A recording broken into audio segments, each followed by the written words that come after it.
అన్నింట వర్ధిల్లాలంటే అతిక్రమములను దాచిపెట్టేవాడు వర్ధిల్లడు, వాటిని ఒప్పుకొని విడిచిపెట్టేవాడు కనికరము పొందును.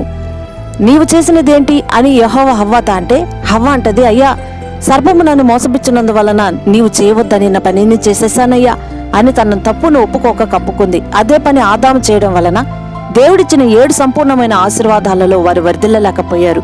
వారు అలా అనకుండా ఉన్నది ఉన్నట్లుగా చెప్పి ఉంటే దేవుని కనికరం వారి మీద ఉండేది. వారు అలా చేయలేదు. సాతాను తన మనసులో గర్విస్తే మానవులు దానిని క్రియారూపంగా చేసి చూపడం ఒకటైతే, చేసిన దానిని ఒప్పుకోక కప్పుకోవడం వలన వారు వర్ధిల్లలేకపోయారు. క్రమముగా కాకుండా అక్రమముగా అనుకున్న దానిని సాధిస్తే తాత్కాలికంగా ఆనందాన్ని అనుభవించవచ్చు, కానీ తరువాత మానసికంగా కృంగిపోవడం మాత్రం ఖాయం.